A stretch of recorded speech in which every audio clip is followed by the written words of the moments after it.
ರೋರಾ ಕಾಡಿನ ಅತ್ಯಂತ ಸುಂದರವಾದ ಜಾಗದಲ್ಲಿ ಸೂರ್ಯ ನಮಸ್ಕಾರ ಮಾಡುತ್ತಿದ್ದಳು. ಅವಳು ತನ್ನ ಯೋಗದಲ್ಲಿ ಎಷ್ಟೊಂದು ಮುಳುಗಿ ಹೋಗಿದ್ದಳೆಂದರೆ ಹಿಂದಿನಿಂದ ಯಾರೋ ತನ್ನತ್ತ ಬರುತ್ತಿದ್ದಾರೆ ಎಂಬ ಸಣ್ಣ ಸುಳಿವು ಕೂಡ ಅವಳಿಗೆ ಸಿಗಲಿಲ್ಲ.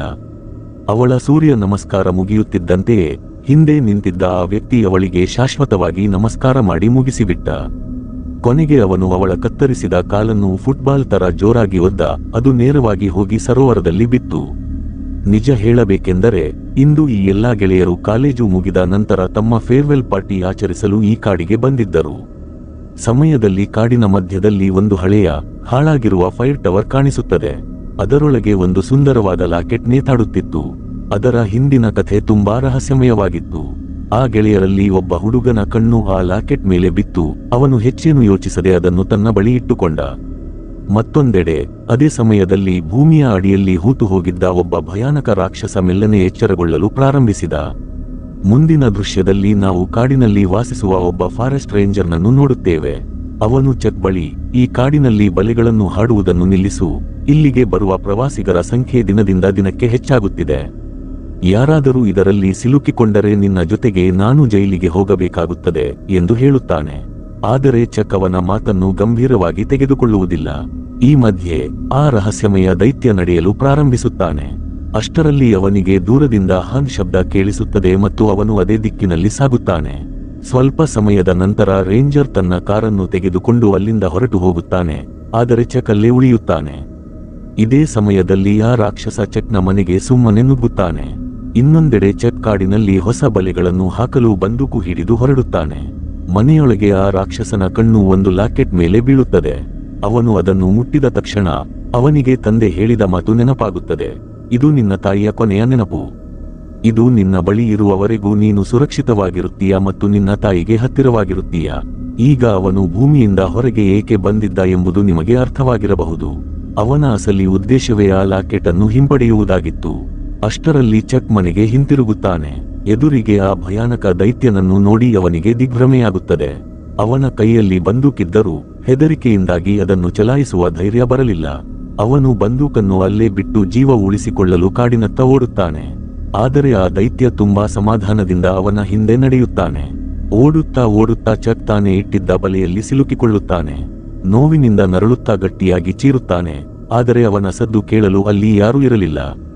ಕೆಲವೇ ಕ್ಷಣಗಳಲ್ಲಿ ಆ ರಾಕ್ಷಸ ಅವನನ್ನು ಕ್ರೂರವಾಗಿ ಕೊಂದು ಹಾಕುತ್ತಾನೆ.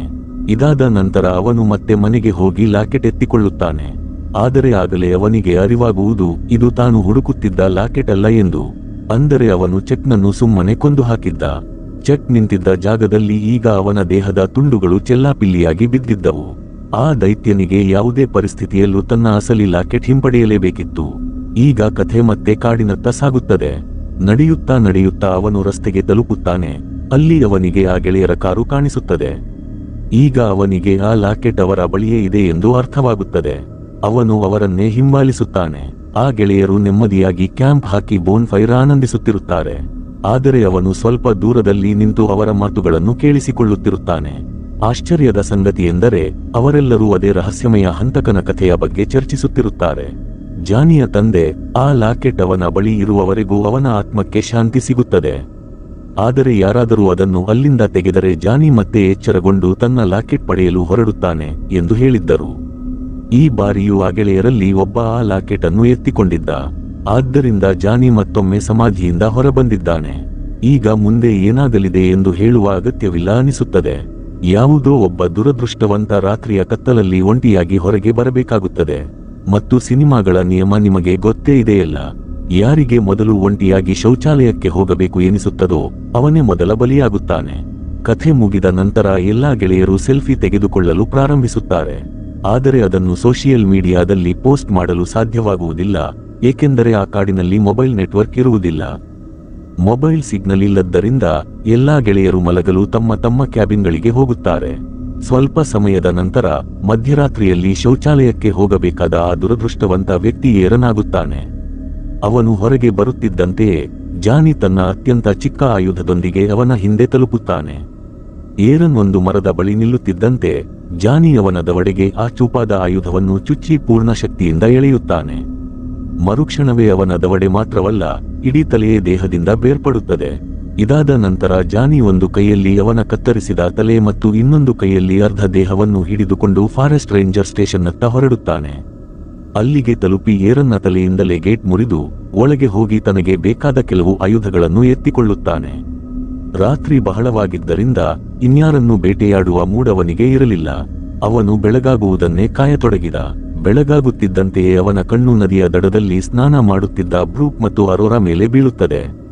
ಮೊದಲು ಅವನು ಅವರನ್ನು ದೂರದಿಂದಲೇ ನೋಡುತ್ತಿರುತ್ತಾನೆ. ಆದರೆ ಸ್ವಲ್ಪ ಸಮಯದ ನಂತರ ಅರೋರಾ ಬ್ರೂಕ್ನನ್ನು ಅಲ್ಲೇ ಬಿಟ್ಟು ಹತ್ತಿರದ ಶಾಂತವಾದ ಸ್ಥಳಕ್ಕೆ ಯೋಗ ಮಾಡಲು ಹೋಗುತ್ತಾಳೆ. ತದನಂತರ ಜಾನಿ ಅರೋರಾ ಬಳಿಗೆ ತಲುಪುತ್ತಾನೆ. ಮುಂದೆ ಅವಳಿಗೆ ಏನಾಯಿತು ಎಂಬುದನ್ನು ನೀವು ಈಗಾಗಲೇ ನೋಡಿದ್ದೀರಿ.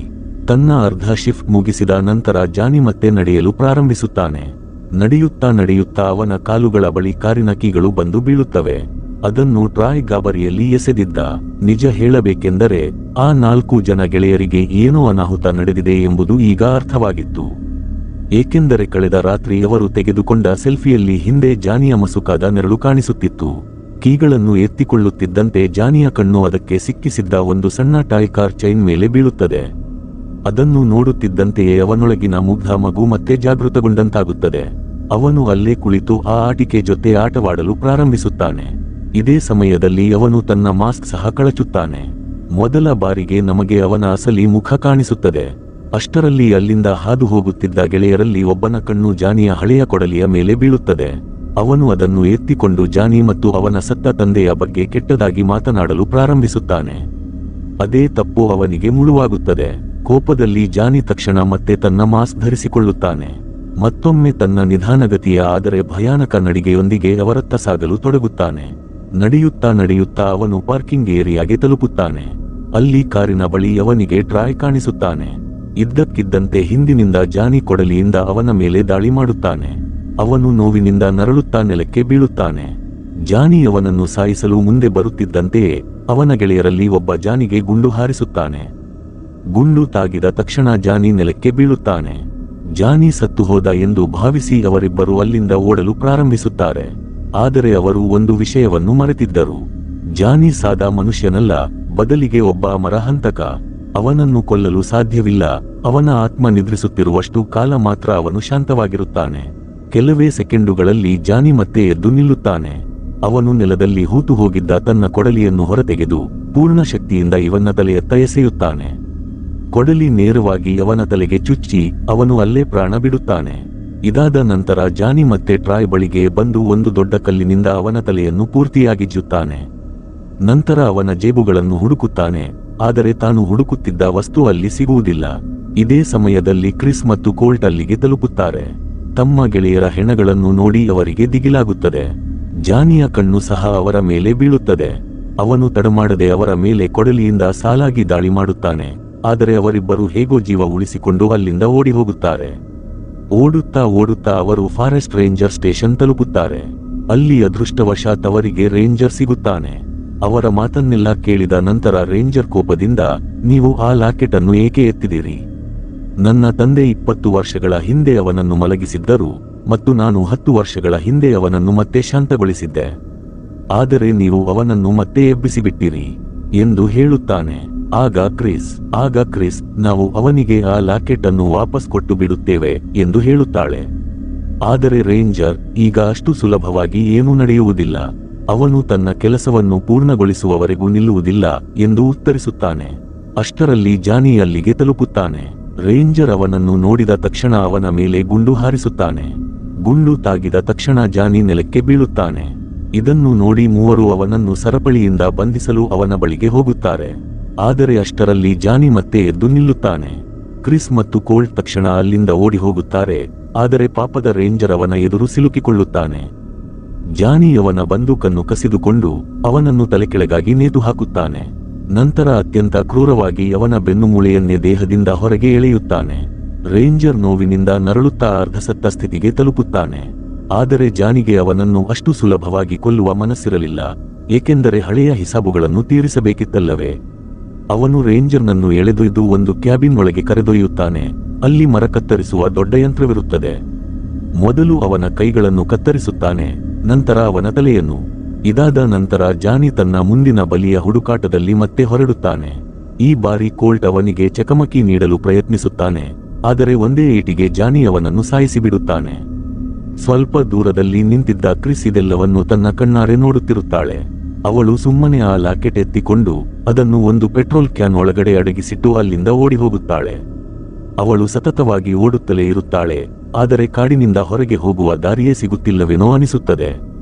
ಅಂತಿಮವಾಗಿ ಅದೃಷ್ಟ ಅವಳ ಪರವಾಗುತ್ತದೆ. ಬೆಳಗಿನ ಬೆಳಕು ಬಂದಿರುತ್ತದೆ ಮತ್ತು ಅವಳು ರಸ್ತೆಗೆ ತಲುಪುತ್ತಾಳೆ. ಅದೇ ಸಮಯಕ್ಕೆ ಎದುರಿನಿಂದ ಒಂದು ಕಾರು ಬರುವುದು ಕಾಣಿಸುತ್ತದೆ. ಕ್ರಿಸ್ ಕೈ ತೋರಿಸಿ ಕಾರನ್ನು ನಿಲ್ಲಿಸುತ್ತಾಳೆ. ಕಾರು ಚಾಲನೆ ಮಾಡುತ್ತಿದ್ದ ಮಹಿಳೆ ಅವಳ ರಕ್ತಸಿಕ ಸ್ಥಿತಿಯನ್ನು ನೋಡಿ ತಕ್ಷಣ ಅವಳನ್ನು ಒಳಗೆ ಕುಳ್ಳಿರಿಸಿಕೊಂಡು, ನಿನಗೆ ಏನಾಯಿತು ಎಂದು ಕೇಳುತ್ತಾಳೆ. ಗಾಬರಿಯಾಗಿದ್ದ ಕ್ರಿಸ್ ನಿಜವನ್ನು ಮುಚ್ಚಿಟ್ಟು, ನನ್ನ ಹಿಂದೆ ಒಂದು ಕರಡಿ ಬಿದ್ದಿತ್ತು ಎಂದು ಮಾತ್ರ ಹೇಳುತ್ತಾಳೆ. ಸ್ವಲ್ಪ ದೂರ ಹೋದ ನಂತರ ಕ್ರಿಸ್ ಸ್ಥಿತಿ ಹದಗೆಡಲು ಪ್ರಾರಂಭವಾಗುತ್ತದೆ ಮತ್ತು ಅವಳು ಪ್ರಜ್ಞೆ ತಪ್ಪಲು ತೊಡಗುತ್ತಾಳೆ. ಆಗ ಆ ಮಹಿಳೆಯ ಕಣ್ಣು ಕ್ರಿಸ್ ಕಾಳಿನ ಮೇಲೆ ಬೀಳುತ್ತದೆ. ಅಲ್ಲಿಂದ ಸತತವಾಗಿ ರಕ್ತ ಹರಿಯುತ್ತಿತ್ತು. ತದನಂತರ ಆ ಮಹಿಳೆ ತಾನು ಮಾಡಬಾರದಿರೆಯ ತಪ್ಪು ಮಾಡುತ್ತಾಳೆ. ಅವಳು ತನ್ನ ಕಾರನ್ನು ಅದೇ ನಿರ್ಜನ ಕಾಡಿನ ಮಧ್ಯದಲ್ಲಿ ನಿಲ್ಲಿಸಿಬಿಡುತ್ತಾಳೆ. ಕ್ರಿಸ್, ಇಲ್ಲಿ ನಿಲ್ಲಿಸಬೇಡಿ, ಬೇಗ ಇಲ್ಲಿಂದ ಹೊರಡಿ ಎಂದು ಪದೇ ಪದೇ ಹೇಳುತ್ತಾಳೆ. ಆದರೆ ಆ ಮಹಿಳೆಯವಳ ಮಾತು ಕೇಳಲು ತಯಾರಿರಲಿಲ್ಲ.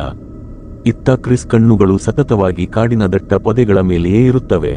ಯಾವುದೇ ಕ್ಷಣದಲ್ಲಾದರೂ ಜಾನಿ ಅಲ್ಲಿಂದ ಹೊರಬಂದು ಅವರಿಬ್ಬರನ್ನು ಕೊಂದು ಹಾಕಬಹುದು ಎಂದು ಅವಳಿಗೆ ಅನಿಸುತ್ತಿರುತ್ತದೆ. ಆದರೆ ಈ ಬಾರಿ ಹಾಗಿಲ್ಲದೇನು ನಡೆಯುವುದಿಲ್ಲ. ಇಬ್ಬರು ಜೀವಂತವಾಗಿ ಉಳಿಯುತ್ತಾರೆ.